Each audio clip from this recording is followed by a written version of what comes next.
I'd always imagined the day I finally made senior project manager would feel different, louder. Maybe.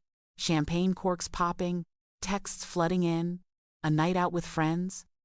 Instead, I was alone in my apartment, barefoot in the kitchen, staring at the email on my laptop like it might disappear if I blinked too hard. After 10 years of late nights, skipped vacations, and saying yes to every impossible deadline, I'd done it. The raise was life-changing. The title something I'd chased since college. I poured myself a small glass of wine, the good kind I'd been saving for a someday, and sat by the window watching the city lights blink below. For the first time in a long time, I felt proud, not the quiet kind of pride you hide, but the kind that warms your chest and makes all the sacrifices worth it. That's when the knock came. 3 sharp raps, deliberate, like the person on the other side had every right to be there.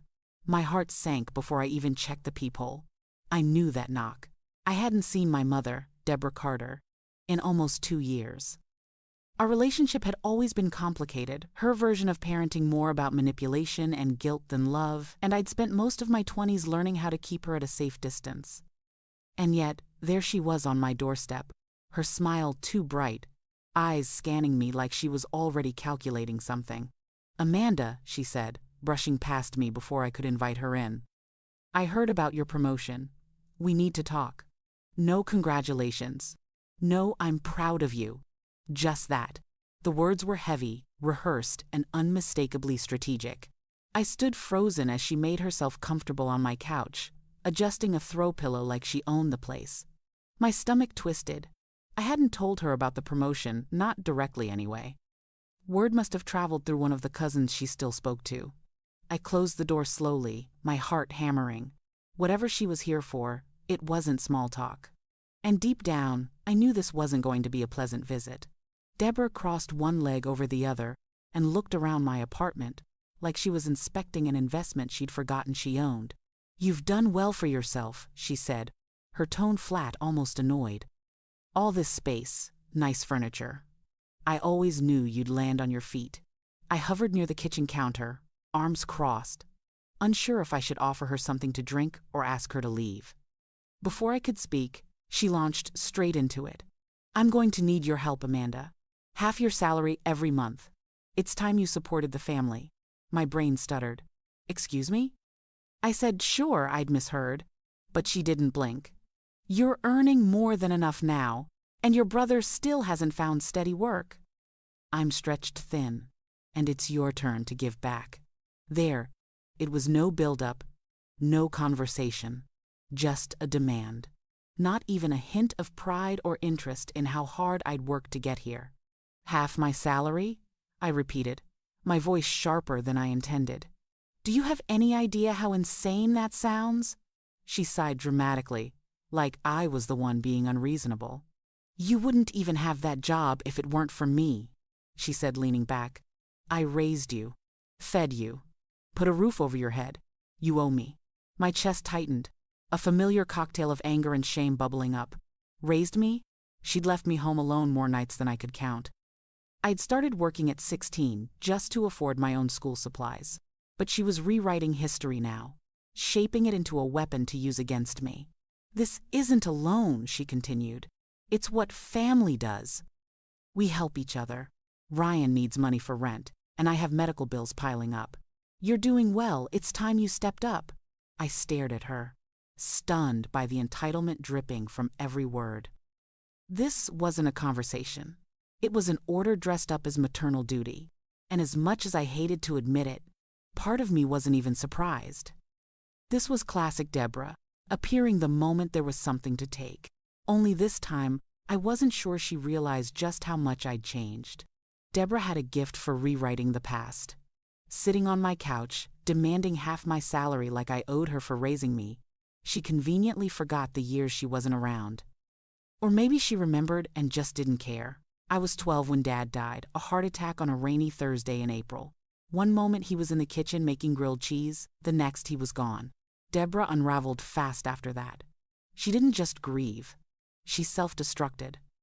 Within months, she quit her job at the bank and started bringing strange men around, smooth-talking losers with gambling habits. and get rich quick schemes. I learned to lock my bedroom door before bed. One of them stole my school laptop. Another borrowed my birthday money and never came back. By 13, I was working weekends at a diner, scraping plates and memorizing the smell of burnt coffee.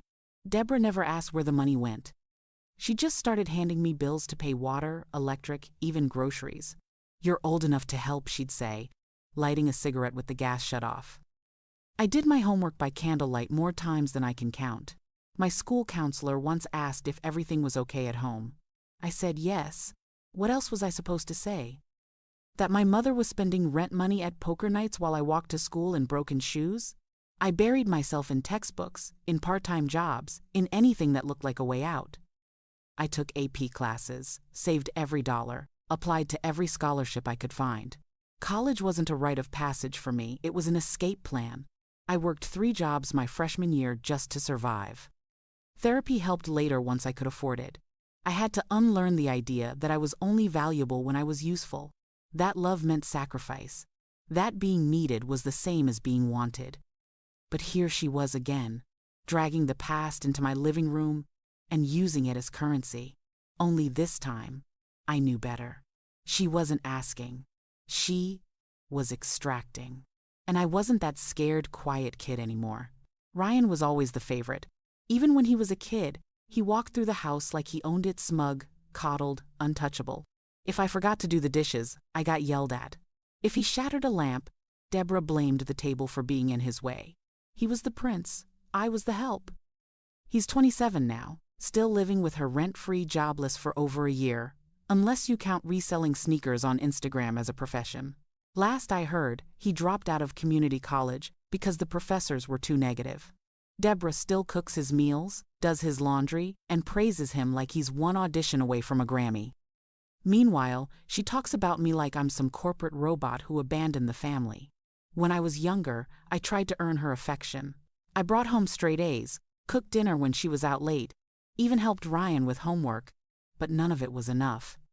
Ryan would get grounded for a day and cry, and Deborah would turn to me like it was my fault. "You're older. You should have kept him out of trouble." That's how it always was. I was responsible for everything, and he was responsible for nothing. The roles were locked in before we even knew what they meant.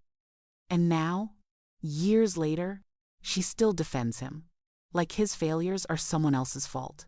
Sitting on my couch, she said it like a fact, like something I should already understand. "Ryan didn't get the chances you did, Amanda. He didn't have the scholarships or the stability you had." I nearly choked. Stability? I was babysitting neighbor kids while she was on road trips with boyfriends. I took out loans so deep I couldn't sleep some nights. I gave up summer breaks to work 12-hour shifts. Ryan had stability. He had me. And now Deborah wants to pretend that my success came at his expense? That I owe them both because I got out? It's always been like this. She makes excuses for him, and I clean up the mess. Only this time, the mess is a $90,000 salary, and she thinks I should split it like it's family property. But I earned every cent. And I wasn't giving up another piece of myself to fix their lives. This wasn't the first time Deborah had come to collect. It never was a conversation, always a demand dressed in desperation. Her voice tight with urgency, like I was her last hope. But the truth? I'd been her backup plan for years. The first time I loaned her money, I was 20, working 2 jobs during college, living on instant noodles and cheap coffee. She called crying something about a missed car payment, how she'd lose her job if the car got repossessed. I wired her $300, barely enough to cover my rent, but she promised to pay me back next week. That week never came. The car disappeared anyway, sold off or repoed. She never said. The second time it was rent. Then a temporary phone bill. Once, she even sent me a Venmo request on my birthday, $60 for groceries. I'd almost laughed if it hadn't stung so much. But the worst wasn't the money. It was when she used my name to open a credit card, a department store card I didn't find out about until collections started calling. I was 24, trying to build my credit for a car loan, and suddenly, I had $1,400 in unpaid charges I didn't recognize. When I confronted her, she acted confused. "Are you sure it wasn't something you ordered?" You always loved that store. No apology, no shame, just deflection. I spent months fighting it, filing reports, sending proof. She never admitted to it. Another time, she asked for my utility bill, said her landlord needed proof of residency to keep her lease. I hesitated but sent it. A few weeks later, I got a letter in the mail saying I'd been flagged for attempting to claim government benefits out of state. She'd used my address, my information, and nearly got me tangled in fraud. I should have cut her off years ago. But when it's your mother, it's harder than it should be. You keep hoping maybe this time she means it. Maybe this time she'll change. But Deborah never changes. She just circles back when she thinks you've forgotten. And now, sitting in my living room asking for half my income, I realized she wasn't here because she loved me. She was here because she thought she could take from me again. When I didn't respond right away, Deborah's tone shifted like flipping a switch.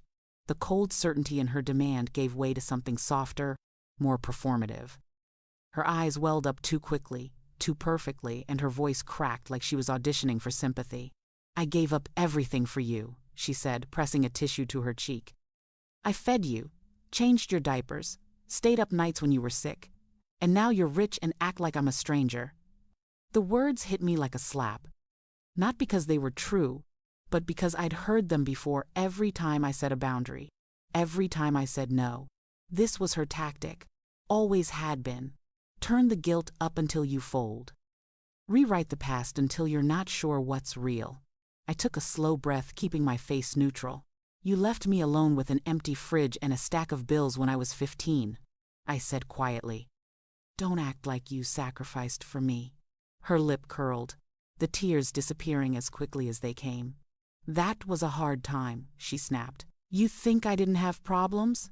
I did the best I could. That line, the best she could, always came out when she was cornered. It was her magic eraser, meant to wipe away the neglect, the manipulation, the mess she left for me to clean up. You don't know what it's like, she continued, watching your daughter succeed while you're drowning. I'm your mother. I deserve something back. I felt it then, the guilt rising in my throat, the familiar ache of being told I was ungrateful for surviving without her. But I swallowed it down. I reminded myself that success wasn't selfish, that protecting what I built didn't make me cruel. You're not entitled to my paycheck because you gave birth to me, I said, my voice low but steady. I worked for this, alone. Her eyes hardened, the tears were gone.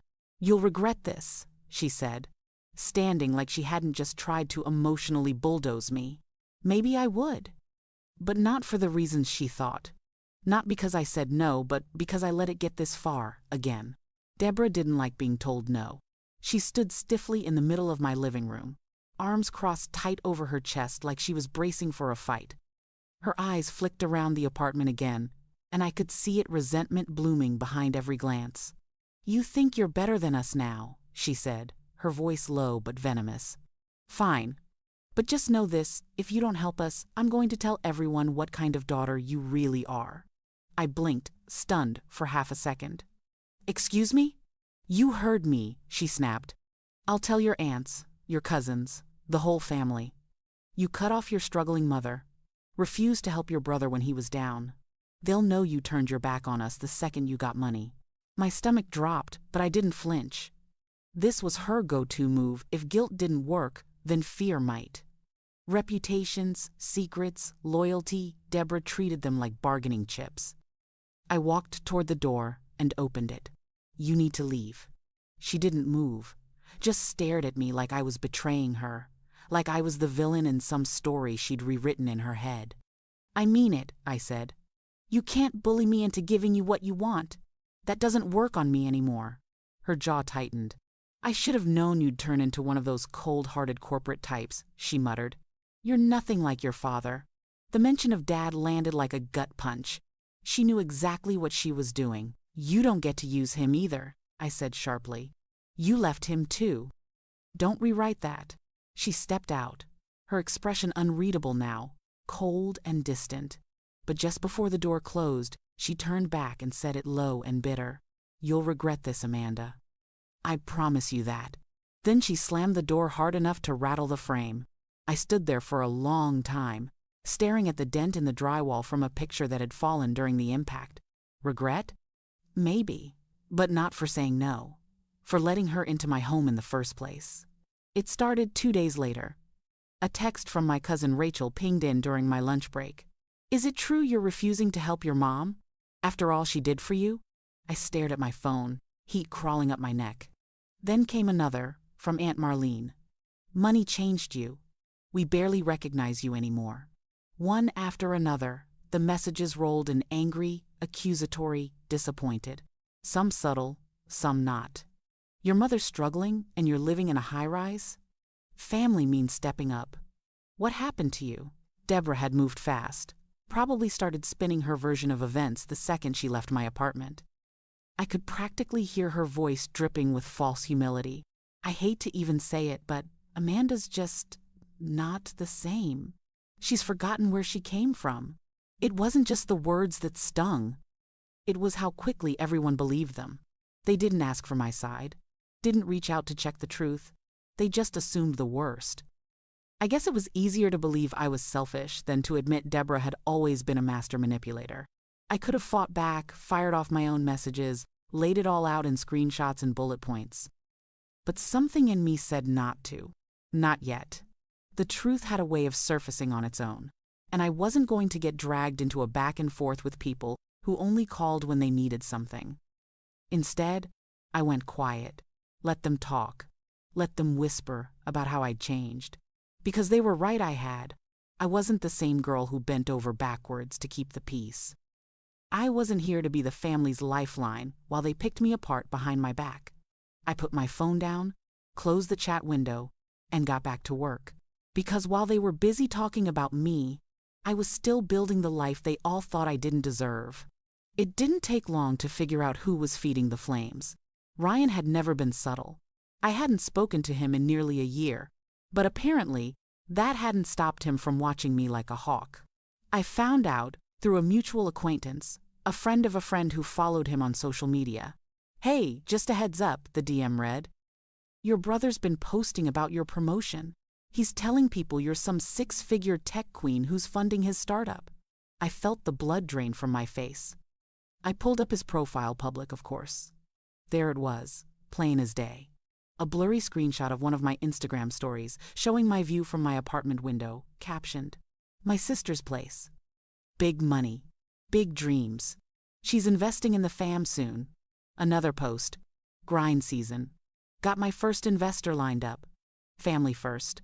I nearly dropped my phone. Investor? I hadn't even had a conversation with him, let alone promised him money. This wasn't just harmless bragging, it was calculated. He was planting the seed that I was financially backing him, that I'd committed to helping him build whatever fantasy business he was dreaming up this month. Maybe it was sneakers, maybe crypto. Last I checked, he was trying to flip thrift store shirts for influencer cash. My jaw tightened. This wasn't some misunderstanding. This was deliberate. I opened my privacy settings and locked everything down: posts, stories, tagged photos. I changed my passwords, updated 2-factor authentication, and scrubbed my friends list of anyone even loosely connected to Deborah's orbit. Then I blocked Ryan. Hard. Across every platform. No warning, no explanation, just gone. He didn't deserve access to my life, not after he turned it into marketing material for his lies. As I stared at the empty block confirmation screen, a wave of clarity hit me. Ryan was never going to grow up. He'd rather feed on my progress than build anything of his own. And Deborah? She was enabling him, like she always had. Watching from the sidelines, ready to collect. But I wasn't on their stage anymore. A few days later, I got a call from a number I didn't recognize. I almost ignored it. My trust in incoming calls had been fried lately, but something nudged me to pick up. "Amanda?" the voice said. "It's Lisa, your aunt." I hadn't heard from Aunt Lisa in years. Deborah's older sister. She'd disappeared from the family radar when I was a teenager, after one too many screaming matches with my mom. I remembered her as the only adult who ever looked me in the eye and asked how I was. Not what I could do for someone else. "I heard what's going on," she said. "And I just wanted to say, I believe you." That single sentence nearly unraveled me. I sat down on the edge of my bed, gripping the phone like it was the only thing keeping me upright. We talked for almost an hour. I told her everything: Deborah's visit, the demand, the threats, the smear campaign, Ryan's fantasy investor story. Lisa didn't sound shocked, not even a little. "She did the same thing to me, Amanda," she said.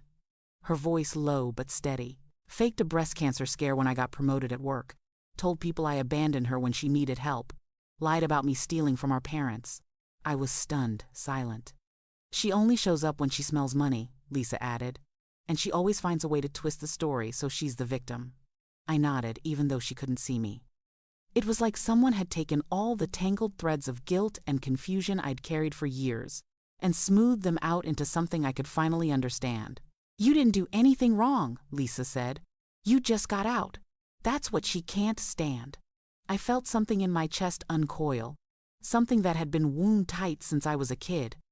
For the first time in a long time, I didn't feel crazy. I didn't feel alone.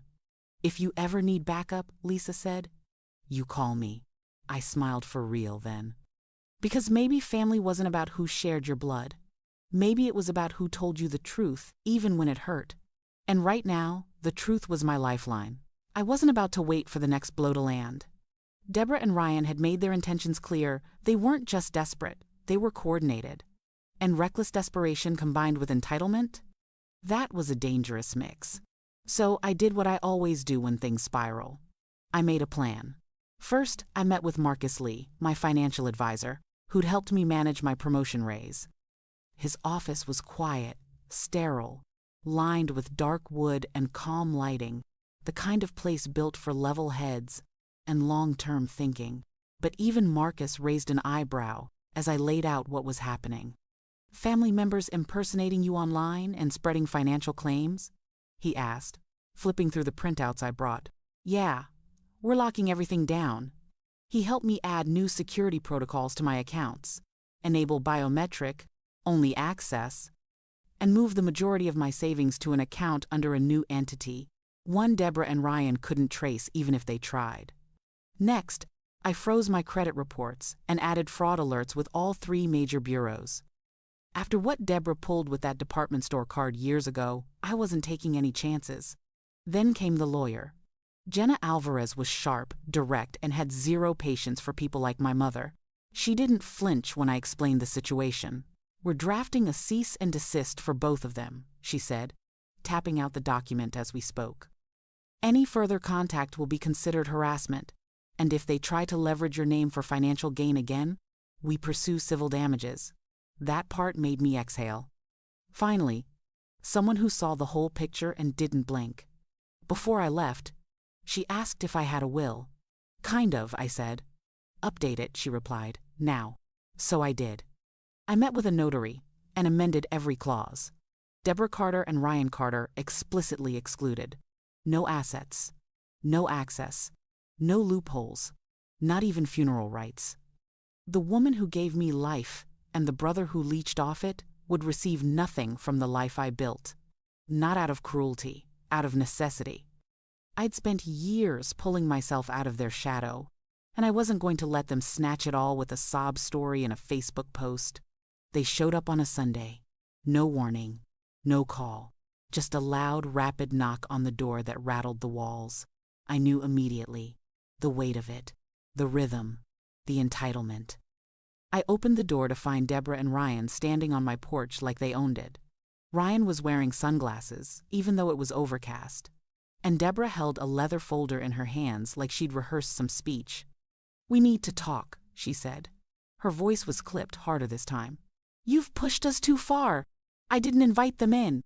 I didn't even step aside." "You have 60 seconds to leave my property," I said, calm but firm. "And then I call the cops," Ryan snorted. "You think you can threaten us now? You owe us, Amanda. You said you'd help me launch my business. You said we were family." "I said no such thing," I replied. "And this right here is why I got lawyers involved." I pulled out a crisp folder from behind the doorframe and held it up. "This is a restraining order, filed, active. You're both barred from coming within 50 feet of me, my home, or my workplace. You show up again, you get arrested. End of story. Deborah's eyes went wide. She reached for the folder in her hands, but her fingers trembled. You wouldn't do that, she said, her voice breaking. To your own mother? You already did it to yourself, I replied. When you tried to access my bank account. When you hacked Dad's email. When you made me your personal ATM and called it motherhood. Ryan stepped forward, chest puffed. You're just a bitter bitch who forgot where she came from. I stared at him, silent, steady. Then I picked up my phone and dialed 911. Stop, Deborah hissed, pulling him back. Let's go. She glanced at me, something wild and panicked flashing in her eyes. You'll regret this. I didn't flinch. That's the last time you ever say those words to me. They left, storming down the steps like children denied dessert. I didn't watch them drive away. I just shut the door, locked it, and leaned back against it, letting the silence settle around me like armor. They wanted to scare me. They wanted to shake me. But what they didn't realize is, I'd already survived them. Everything after that was just noise. They didn't show up again. No more knocks, no more texts. Just silence, the kind that hums with humiliation. I knew they wouldn't go quietly forever. But something had shifted. Maybe it was the restraining order. Maybe it was the fact that, for the first time in their lives, someone had told them no and meant it. Either way, they vanished. And soon after, the story started unraveling. I got a call from my cousin Rachel, the same one who'd texted me weeks earlier, asking if the rumors were true. Her voice was quiet. I just wanted to say I'm sorry, Aunt Deborah. She told us a lot of things. We believed her. But now, well, things aren't adding up. Apparently, Deborah had overplayed her hand. She told one cousin I kicked her out after promising to buy her a house. She told another that I'd stolen inheritance money that never existed. And Ryan? He'd been bragging about his tech startup to anyone who'd listen until the people he owed money to started asking questions. His so-called business, a drop-shipping scheme run through a half-built website, collapsed before it even launched. Deborah's credit cards were maxed out. Ryan was couch surfing. And nobody was lining up to save them. I didn't celebrate their downfall. I wasn't angry anymore, just tired. I'd spent so many years trying to earn their love, their approval, their basic decency. But they were never going to give it. Because it wasn't about love, it was about control. When they couldn't control me, they tried to destroy me. And when that didn't work, they disappeared. That's not family. That's a parasite. And I finally stopped being their host. There's a strange peace that settles in after you cut ties with chaos. At first, it feels like guilt, like you're betraying something sacred. But eventually, it morphs into something clearer. Freedom. Real, unshakable freedom. I looked around one evening, my apartment bathed in warm light, a stack of books by the window, my phone silent for once, and realized I had everything I needed. Not because someone gave it to me, but because I built it. From the ground up. I still work long hours. I still grind. But now I do it with purpose, not desperation. I don't have to explain my boundaries. I don't have to answer invasive questions from people who only call when they need a favor. My life is smaller now, but cleaner, calmer, more mine. I've got real friends, people who don't flinch when I succeed. A mentor who sees my value without asking what's in it for her. Coworkers who celebrate wins without jealousy. And a quiet, growing circle of people I trust because they've earned it. A few months after the dust settled, I joined a financial literacy nonprofit as a mentor. It wasn't about revenge, it was about purpose. I'd spent so long surviving, it felt good to help others learn how to thrive. I meet with young women every week, most of them hustling through school, dodging family baggage, trying to make rent and finish homework. I see versions of myself in their questions, in their tired eyes. And I tell them the truth, that it's okay to choose yourself, that it's okay to build something and protect it fiercely, that survival isn't selfish, it's sacred. If you've made it this far, maybe you've seen your story somewhere in mine. Maybe you've had a parent twist your success into an obligation, a sibling who thinks your paycheck is theirs, a family who only loves you when you're struggling, because your strength reminds them of everything they're not. Let me say this, clearly, without shame. Family doesn't mean servitude. You are not required to bleed for people just because you share DNA. You are allowed to say no. You are allowed to protect what you've built, even from your own blood. And if they walk away when you set that boundary, let them. That's not love leaving. That's manipulation losing its grip. I won't pretend it's easy. It isn't. But peace is worth the price. So to anyone listening, anyone who's been guilted into giving, anyone who's been shamed for choosing themselves, hear me now. You are not selfish. You are self-preserving. And that's powerful. Your story isn't over just because you closed a chapter on people who refuse to grow. You're just getting started. Have you ever been guilted by family over your success? Share your story in the comments below. Let's build a community of strength for people who've had enough and are ready to live life on their own terms. You're not alone, and you're not wrong for wanting peace. This story was intense, but this story on the right-hand side is even more insane.